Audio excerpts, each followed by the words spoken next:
What are the most common surgeries that a man opts for?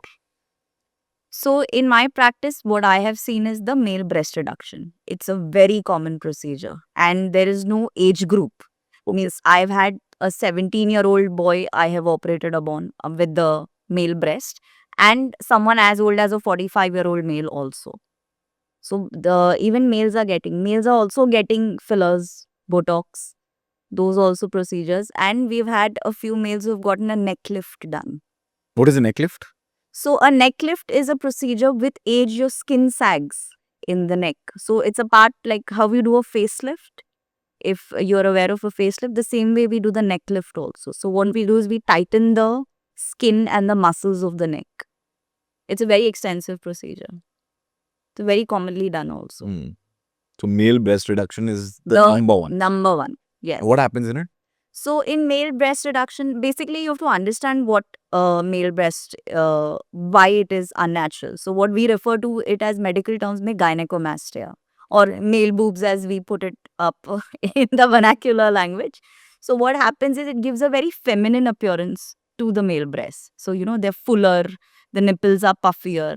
So that gives a very, it's embarrassing for the males. The patient that I had operated upon, the 17-year-old child that I was talking about, this child was going for picnics with his friends and his friends started making fun of him. So that became like a very, like he got very upset. He was getting bullied in school. So then the parents had come ki, isko correct karna hai, kya karna hai. So then in a 17-year-old, it is important that you take the consent of the parents and everything because he's not of age.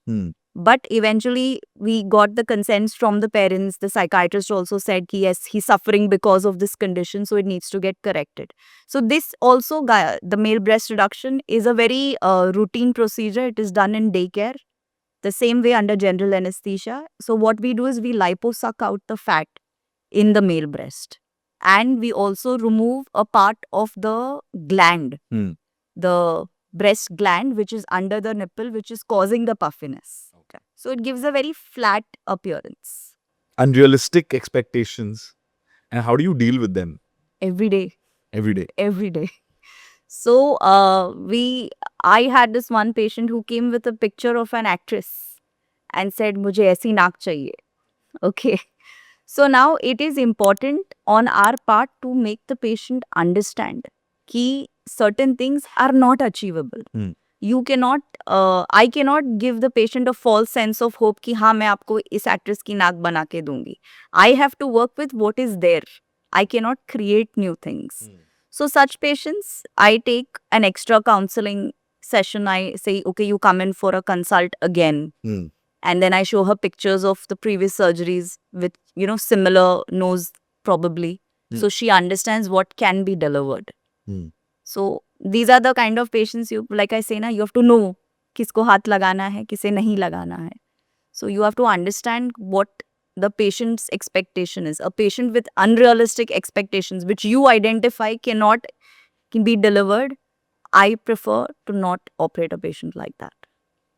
How common is a rhinoplasty, which is a nose job? Very common. Rhinoplasty is a very common procedure, a nose job, because see, nose is the central part of your face. It's where all the focus of your face is. So a lot of times patients they focus even if there's someone with good facial proportions, but the nose is too big. It's a cause for distress for patients. So rhinoplasty. What happens in it? Can you walk me through a rhinoplasty? So a nose job depends on what needs to be corrected. There are certain patients who have the tip of the nose is slightly downwards. So it gives a very beak-like appearance, the bird beak appearance that we refer to it as. So that can be corrected. There are certain patients who have a hump on the nose. Like, it's like a little speed breaker on the nose. Some patients want to get that corrected. किसी का नाक बहुत wide होता है. So what happens, the nostrils are very widened. So those things, different kinds of nose require different kinds of correction. Sometimes there's a little deficient cartilage in the nose. So in that case, we usually take the cartilage from behind the ear or from the rib. That's a little more extensive procedure, but also it's a rhinoplasty only. It's a nose job. Is there any medical reasons as to why people also get nose jobs done? Yes. Like So a deviated septum or yes, something? a deviated nasal septum is one of the very common reasons why people get a nose job. So what happens because of prolonged deviation? The patient has developed over time a breathing difficulty. So breathing difficulty में क्या होता है? एक sides के nostril से the air that is coming in is more, the other side is lesser. So then what happens? Your cartilage tends to hypertrophy. You might get a little hypertrophy on this side, and this is all because of a chronic issue. So these issues can be corrected in a rhinoplasty. So what we do is we combine it with a septoplasty and the rhinoplasty together to give the desired appearance. Skin treatments, the Botox, the fillers, and I don't know what not. So walk me through all of this. What is a Botox? What does it do? What is a filler? What is a skin booster? And what's the difference between all of these? Okay. So let's start with Botox. It is done very routinely. Everyone does it. It's done as a office procedure. So Botox is actually botulinum toxin. It works towards, it blocks the signals to the muscles which are causing the lines of aging, the lines on the forehead, the lines around the smile lines.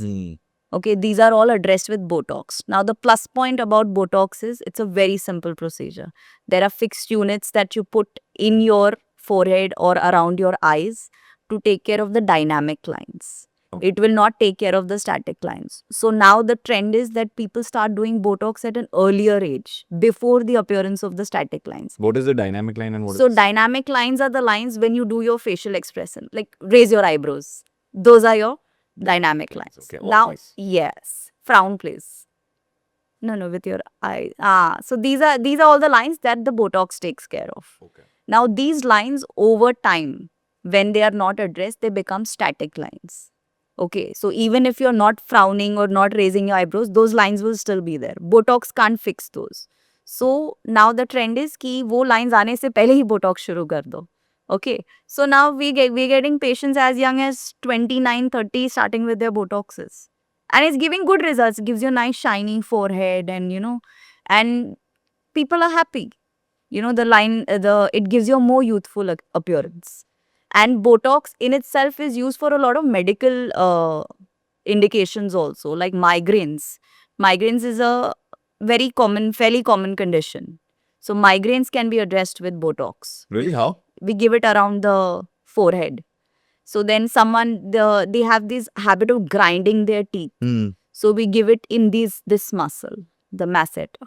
So that is one thing. Then patients who have excessive sweating in their palms or their armpits, those patients also we do micro Botox. It reduces the sweating. See, sweaty hands is very embarrassing for a person who has it. They're constantly wiping their hands and doing things. So it's very distressful to the patient.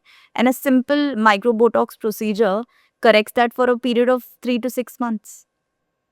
The only drawback about the Botox is in inexperienced hands, it can be a little tricky because what you're doing is you're paralyzing your muscles.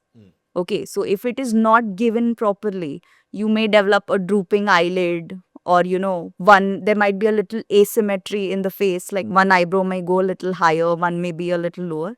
But again, that happens only in inexperienced hands. Experienced hands, you know where to give it. It's pretty straightforward.